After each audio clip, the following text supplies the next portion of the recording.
جو رکے تو کوہ گراں تھے ہم، جو چلے تو جہاں سے گزر گئے. یہ فیض احمد فیض صاحب کا بڑا مشہور شعر ہے، بڑا زبردست ہمت کے اوپر نا.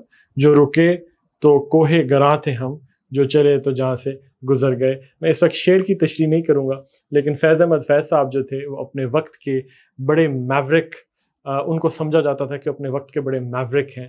وہ بڑا ایک پوئٹس کی دنیا میں لوگ جانتے تھے کہ وہ اپنے وقت کے ایک میورک تھے. میورک آج کا ورڈ ہے میورک. میورک ناؤن ہوتا ہے. میورک کا مطلب ہوتا ہے ایک آدمی جس کی تھاٹ، ایک انسان جس کی تھاٹ بڑی انڈیپینڈنٹ ہو، جو زمانے کے دیکھا دیکھی نہیں کرتا، جو ایک انڈیپینڈنٹ تھنکر ہو، انڈیپینڈنٹ مائنڈڈ ہو، جو اپنے فیصلے، اپنی سوچ خود ڈٹرمن کرے، جو لوگوں سے اتنا اثر نہیں لیتا. وہ انڈیپینڈنٹ ہوتا ہے. اس کا سوچنے کا طریقہ، اس کی اور باتیں انڈیپینڈنٹ اگر ہوں تو ہم کہتے ہیں کہ وہ شخص میورک ہے. میورک ناؤن ہے، ایڈجیکٹو نہیں ہے، ناؤن ہے. تو میں یہ نہیں کہہ سکتا میورک پرسن، بیکاز وہ پھر پرسن کو ڈسکرائب کرو گا. میورک میں کہوں گا وہ میورک ہے کیونکہ ناؤن ہے.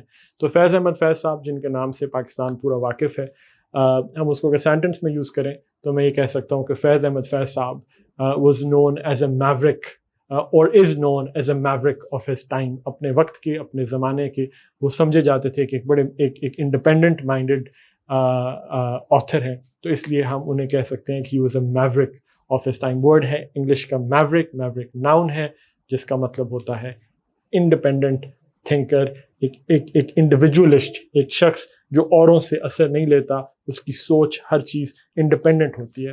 تو آج کا ورڈ ہے میورک. اگر آپ کو ہمارا کانٹینٹ پسند آیا ہے تو لائک کرنا ویڈیو کو، چینل کو سبسکرائب کیجیے گا اور بیل آئیکن دبائیے گا.